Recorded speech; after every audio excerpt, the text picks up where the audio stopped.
There are days when work is done, the house still isn't in order, your head is already tired, and your phone keeps pulling you in with notifications.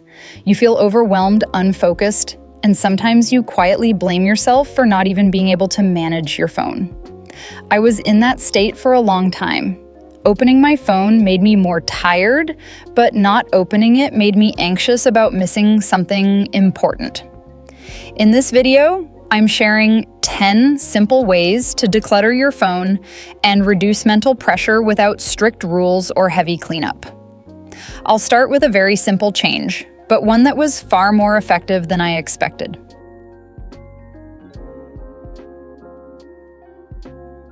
Before talking about deleting apps or reorganizing your phone, there's a small moment most people never notice, the moment your hand touches the screen. Not when you need to text someone or look something up, but in the in-between moments, waiting for the elevator, sitting down, pausing between tasks. Your phone is often open before you've even thought about what you need. Sometimes I'm standing in the kitchen, waiting for water to boil, and my hand reaches for my phone automatically. There's nothing I need to do and no one I need to message. The habit kicks in before conscious thought. By the time I notice, I've already scrolled through a few screens without remembering what I just saw. Overstimulation doesn't come from using your phone too much for one purpose. It comes from being pulled in repeatedly without intention. Each time you open an app just to see what's there, your brain doesn't rest. It switches to another kind of stimulation. When you put the phone down, you don't feel lighter. You feel more tired. The tricky part is how quiet this habit is. You're not doing anything obviously wrong, and you're not on your phone for hours at once, but across the day, your brain rarely gets a truly quiet moment. So instead of aiming to use your phone less, change the question right before opening an app. What am I opening this for? If you can answer, to send a message, check your calendar. Look something up. Go ahead. If you can't, it's likely habit, not need. No blaming, no banning, just pause for one beat. Often, realizing you don't actually need it is enough to put the phone back down. That small pause blocks a lot of overstimulation before it begins. And as unconscious app openings decrease, you'll notice you feel less tired without deleting or rearranging anything on your phone. This same idea carries into the next video, where I'll share how Indian households plan and prepare meals to avoid daily what's for dinner stress. And after that, we'll look at how small prep habits keep everyday life from feeling so heavy.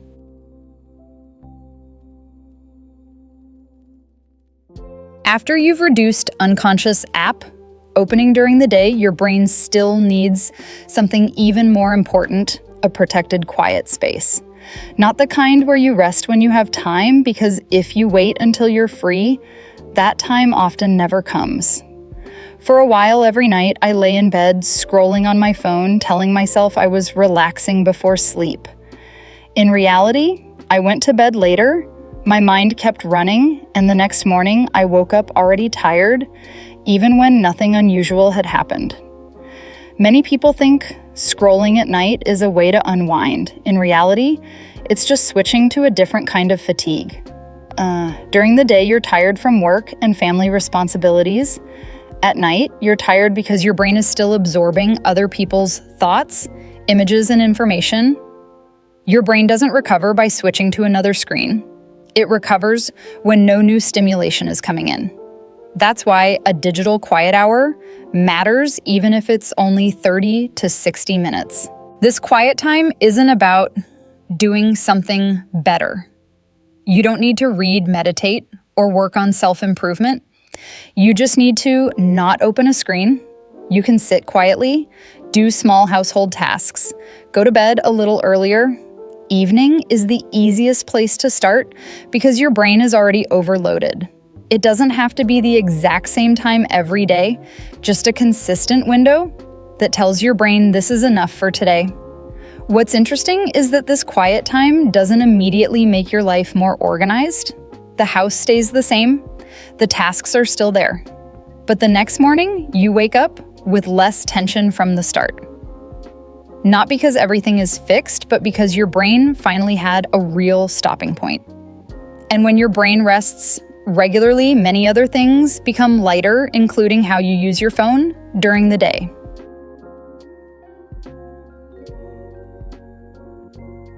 Now that your mind has a quiet window, let's look at what quietly steals focus during the day. Many people believe they struggle with focus because they lack discipline. The truth is that the human brain isn't designed to work next to a constant source of stimulation. A phone on your desk isn't neutral. It's always there, waiting to be opened. There are times when I sit down to work with a very clear intention, but as long as my phone is next to my laptop, my mind never fully settles. I don't pick it up. I don't open any apps. But every few minutes, my eyes drift toward it. When I stand up, I feel more exhausted than if I had actually worked deeply, even though not much got done. Even when you don't touch your phone, your brain spends energy resisting it. Every notification vibration or screen light up is a call for attention. You may not notice it, but your brain keeps saying no. So, instead of blaming yourself for being weak, reduce stimulation at the source. Turn your phone face down, move it out of arm's reach, put it in another room, if possible. When your phone isn't in your line of sight, your brain no longer has to fight. You don't become more focused, you're just less pulled. And that difference is especially noticeable when you're already tired. This isn't about working harder. It's about feeling less drained after a short period of focus. Every time you don't have to restrain yourself, you save energy. Many people feel lighter with this one change alone, even if their working hours don't increase.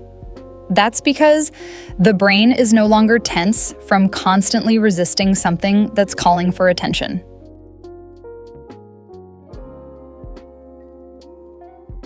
Here's where intention matters more than willpower. People often turn on Do Not Disturb only after they're already exhausted, irritated, or overwhelmed. By that point, the brain has been pulled too far. Notifications have piled up, checking has become automatic, and the mind has been tense for a long time. Turning notifications off then feels more like damage control than real rest. I stayed in that pattern for a long time. I only thought about Do Not Disturb when the buzzing and alerts started to annoy me. But by then, the discomfort had already built up. My thoughts were still racing, my hands still reached for the phone, and the quiet came too late to make a real difference. I eventually realized the problem wasn't turning it on or off, it was when the decision was made. The most effective quiet time is decided in advance, not based on how you feel that day. When your brain knows there will be uninterrupted moments, it doesn't stay on constant alert. This is especially clear in 3 familiar situations: sleeping-focused work and driving. None of these require immediate responses, constant updates, or additional information. When Do Not Disturb is scheduled for these times, you don't have to remind yourself over and over to stop checking. The quiet is maintained automatically. Your brain doesn't have to struggle or make repeated decisions.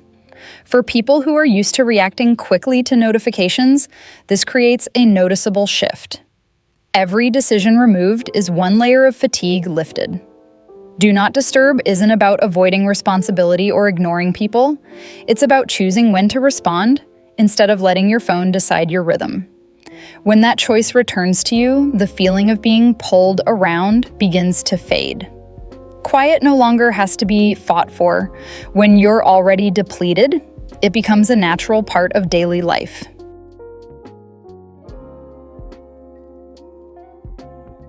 Once notifications are under control, the next layer is how your phone is structured. Many phone layouts look beautiful and tidy at first. They even create the feeling that life is finally put together. But those systems often only work for a few days. Once life returns to its normal pace, work piles up, or routines shift slightly, the structure starts to crack. And when it doesn't hold, the familiar reaction appears: give up and return to the old mess. I once organized my phone carefully by color and layout. Every time I unlocked it, it felt calming. But that feeling didn't last long. As soon as life got busier or I installed a few new apps for work or family, the order began to slip. Icons moved out of place. Colors no longer matched. Instead of feeling lighter, I felt tired, thinking about fixing it again. Eventually, I stopped trying altogether because maintaining such a high standard took too much energy. In real life, your phone doesn't need to be beautiful. It needs to be easy to use when you're tired. When your mind is full-time, is short, and energy is low, you don't need a perfect interface. You need to open the right app in seconds without thinking, searching, or fixing anything. Color-coded or aesthetic systems require constant upkeep. One new app or a few busy days can collapse the whole structure. And when that happens, failure feels personal, even though the real issue is a standard that doesn't fit everyday life.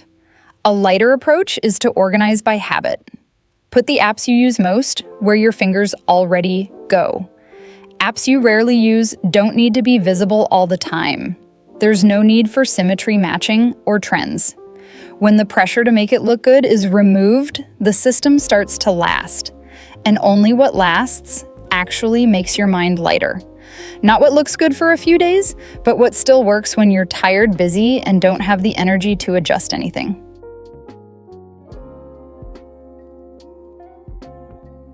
After structure comes the harder part, deciding what no longer needs to stay. When it comes to deleting apps, the hardest part isn't the action, it's the thought, what if I need it later? The human brain is very good at holding on to options, even ones that no longer appear in daily life. Keeping them feels safe, like leaving an escape route open for the future, even if that future never arrives. And when you're tired, this feeling becomes stronger. You hesitate because you don't want to lack anything, make a mistake, reinstall later, or regret a rushed decision. The problem is that emotions aren't reliable tools for this kind of decision. They shift with your energy level. On tired days, everything feels potentially useful, so you keep more. On lighter days, deleting feels easy. This makes app decluttering inconsistent and mentally heavy. A gentler approach is to stop asking your feelings and ask the data. Your phone already tracks which apps you use often and which ones have been untouched for months. Data doesn't judge, hesitate, or change with mood. A practical rule is this: if an app hasn't been opened in 3 months, it likely isn't serving your current life. 3 months covers different routines and situations. If the app never appeared, you probably don't need it as much as you thought. Deleting apps based on data doesn't mean the app is useless or that you were wrong to download it. It simply reflects a change in life stage. Your phone doesn't need to store every version of who you used to be or every intention you once had. It just needs to support the present. When the number of apps decreases each phone, unlock brings fewer choices. Fewer choices mean fewer decisions. And fewer decisions mean less mental fatigue. Not because you're doing more, but because you're no longer weighing options that don't matter anymore.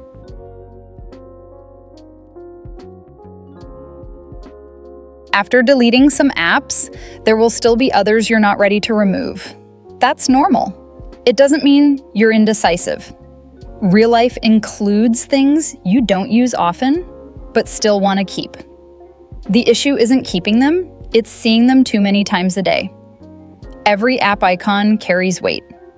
It's a small reminder, a possible action, a pending decision. Even without touching it, your brain registers its presence. When your screen is full of icons, your mind constantly processes whether to open, ignore use, or delay. This quiet decision-making is what drains you even when you pick up your phone for something simple. Mental heaviness doesn't come from using too many apps. It comes from facing too many possibilities at once. When everything is visible, your brain never fully rests. The solution doesn't need to be complex, You don't need detailed categories, clever folder names, or a beautiful system. Just one folder for rarely used apps is enough. The name doesn't matter. Rarely used does the job. The logic is simple. Delete what you can, group the rest, and move them out of sight. When your main screen holds only daily use apps, your brain processes less each time you unlock your phone. Even if the total number of apps hasn't dropped much, the sense of lightness appears. You don't need a perfect system. You need a screen that doesn't constantly call for your attention. When your phone stops reminding you of unnecessary options, using it feels calmer and more intentional, even on your busiest days.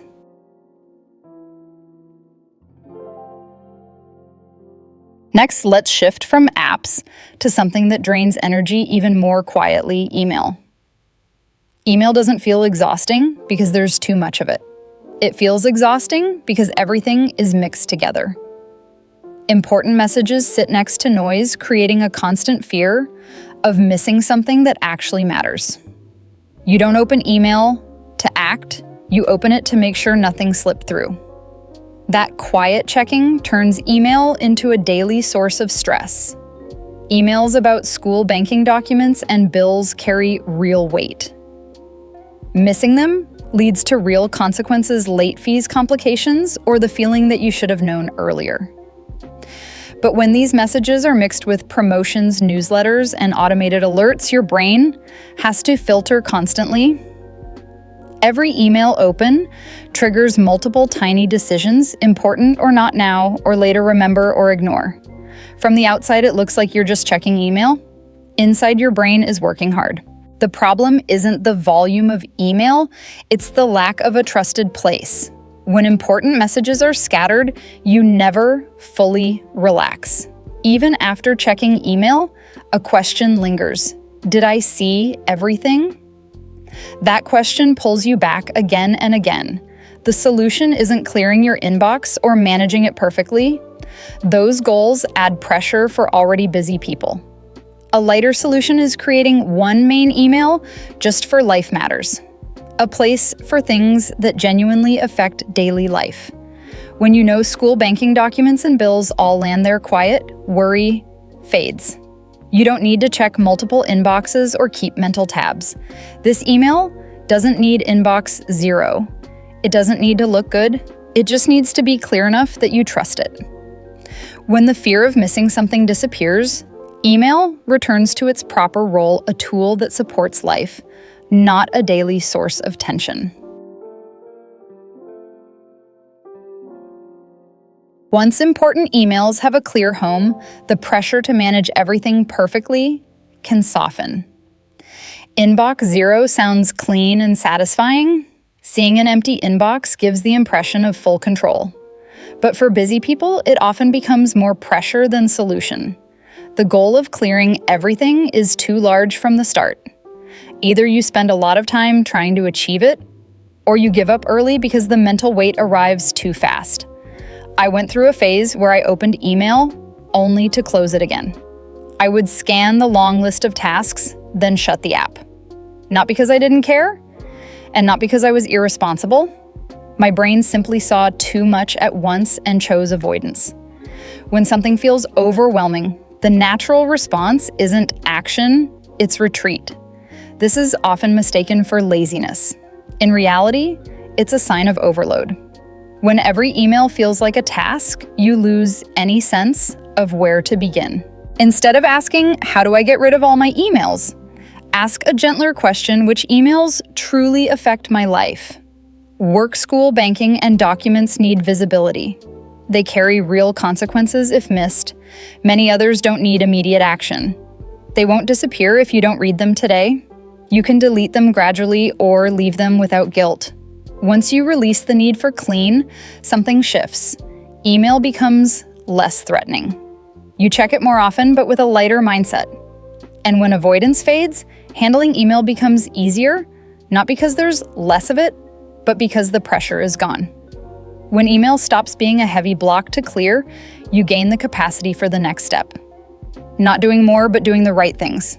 That small shift brings email back to its intended role instead of letting it remain a quiet daily drain.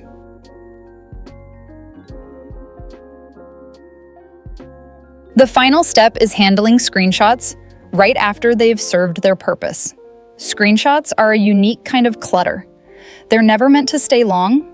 They exist to capture something briefly, but when they aren't dealt with, they remain and slowly pile up, making your camera roll feel heavy. I've taken screenshots of addresses, messages, or bits of information I needed temporarily. Once used, I forgot about them. Weeks later, opening my photo library, I couldn't remember why I saved them. All I saw was a long list of past tasks that made my mind feel heavier. You don't need to organize all your photos. That takes too much effort and often leads to quitting halfway. You just need to handle temporary clutter. Delete screenshots after use. If that's not convenient, set a very light rule, clear them at the end of the day or after 3 to 7 days. This habit is so small, it barely feels like decluttering. But because it's small, it prevents large cleanups later. More importantly, it creates the feeling that your phone stays manageable through gentle actions, not big efforts. Not every change needs to be major. Often, simply preventing small things from piling up is enough. And when your camera roll feels lighter, your mind usually does too ready for the next adjustment without added strain.